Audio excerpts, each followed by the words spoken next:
there, ghouls and gals, and welcome back to my channel. If you guys are new here, hi, my name is Hillary, and if you are a new subscriber, well, thanks for subscribing. Tonight we're going to be covering the Ammons family haunting, or the demon house, and this was a really big thing back in 2011. You guys probably remember it, so let's just dive right on into it. Now I'm going to take you guys back to 2011, so first things first, before we even get started, I'm going to pop a picture of the house in right about now. This is the demon house in 2011, before it was torn down. This house was located in Gary, Indiana, and there was a mother of 3 children, and she claimed that herself and her children were being possessed by demons. They only lived in this house from 2011 till 2012, and that was actually when Zak Bagans, lead investigator of Ghost Adventures, actually purchased the house and started to create a documentary. What makes this case so interesting is that it's not just these 3 people that were affected by these spirits. People like Child Services, the police department, all saw things happen, so these are reputable sources, in my opinion. Ammons claims that immediately after renting this house in November of 2011, paranormal things started happening to her and her family. She said that despite the cold weather, large black flies would be flying around the porch, the screened-in porch of her house, which, again, we've gone over in previous videos. Flies is bad. Flies is demonic. And they would just keep coming back. They would keep returning. So the family would kill them.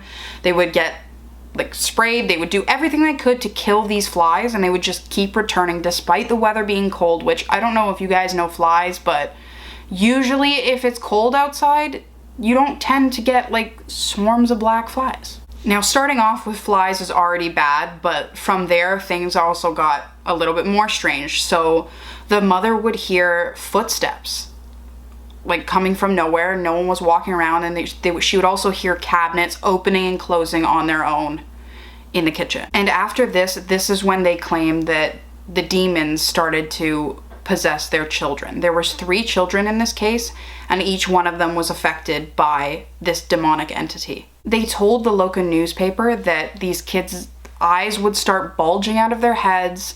Their voices would deepen and change into something that wasn't their voice, and they would sport these creepy, evil, smiles. The uncle of these kids even said that there was one day where the kids were just playing in the living room, they weren't doing anything, and then the youngest started this chant. And then it looked like the second oldest picked up this chant. So the youngest stopped, the second picked it up and started doing it, and each time they looked like something was coming over them. And then the eldest daughter picked it up. So this chant went from one kid to the other, and it was really weird and really uncomfortable. And I don't know if that uncle ever got over it. That was one of the main stories that he told. The 9-year-old boy would describe to his mother what it felt like to be killed.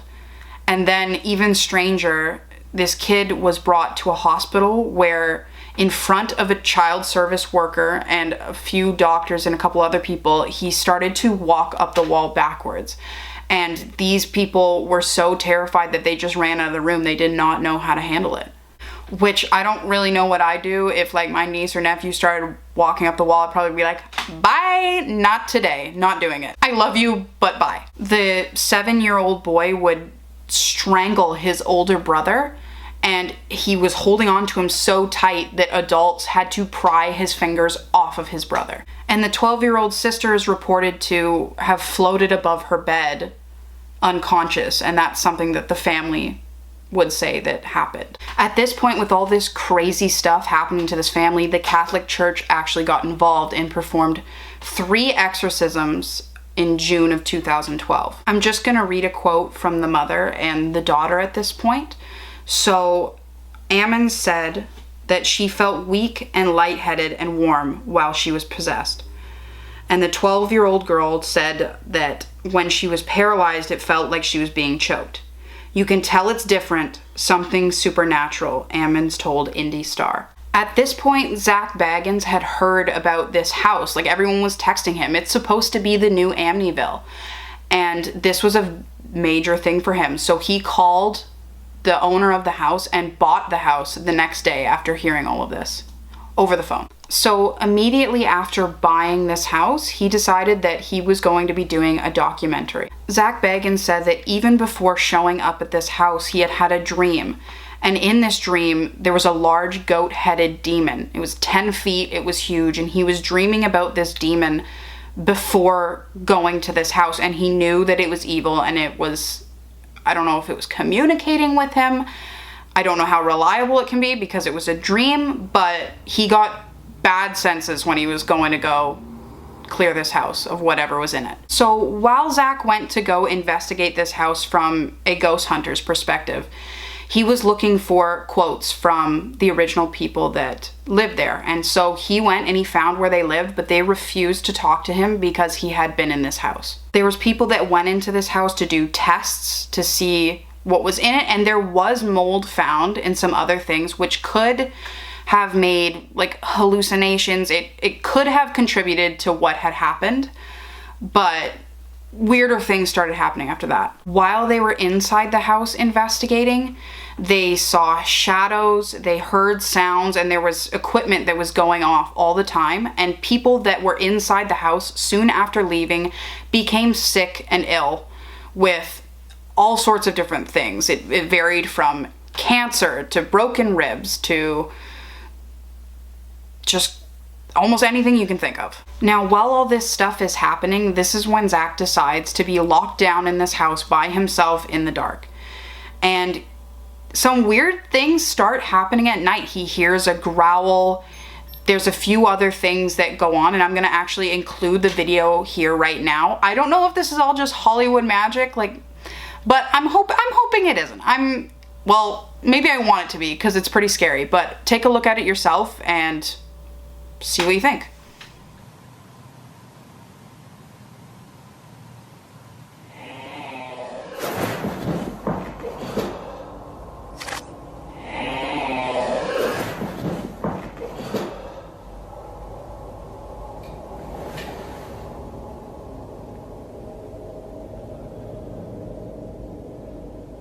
Get away from me.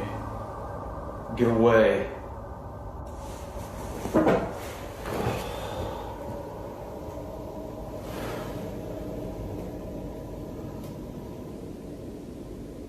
Back the fuck up.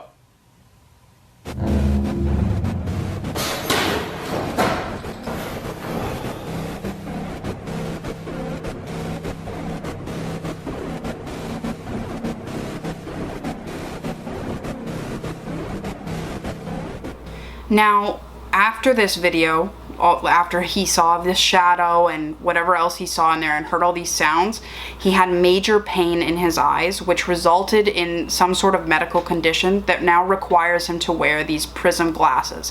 And if it was to go no one took care of it, he would have eventually went blind. And that just happened, his eyes started hurting immediately after all the things that happened in this house. So after all this happened, Zak decided that the best course of action would be to tear down the house. So this house no longer sits where it once was. However, it's said that people still gather there and perform rituals on the soil. The majority of the house actually went to a landfill and was all sent out in the trash, but being a collector, that Zaki Poo decided to save some of it. So he has buckets of dirt that was in the basement. He has the basement stairs, which is where the most activity was.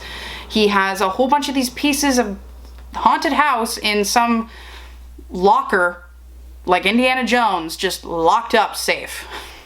Now, where this all happened in Gary, Indiana, it's a very low income town. It's a very low income town. So I was wondering if some of these instances where people are talking about these ghosts could have maybe just been for money or a movie deal, because it's said that the lady that saw this, Ammons, she has gotten a movie deal off of this. It hasn't come out, there's nothing that has been seen, but she wouldn't speak in Zak's documentary because not only of he had been in the house and the spirits were attached to him, but because of this movie deal. So I don't know, maybe it was because they were looking for money, I'm not sure. However, like I said in the beginning of the video, it was not just the mother and the children that had seen this or the Catholic priest.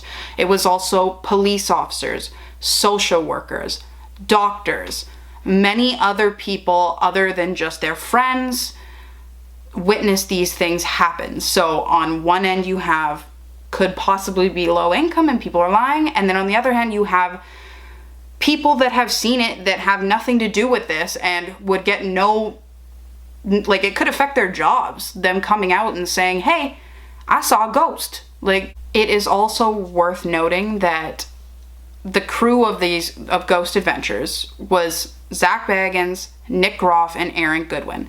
Now, Nick Groff and Zak Bagans basically started this together. They started this show together, and because of this house, he actually left. He quit. He didn't want anything to do with it because it was hurting children. He had a family at the time. I don't know all the politics of what went on, but I know that he went off and started his own show after, but he didn't want anything to do with it. That being said, there was also another crew member that ended up having to get fired. He came back from the hotel claiming he wanted to go back to this house. He wanted to be there. He started vomiting blood. Like, there was a bunch of things. And if you guys want to watch this documentary yourself, you can.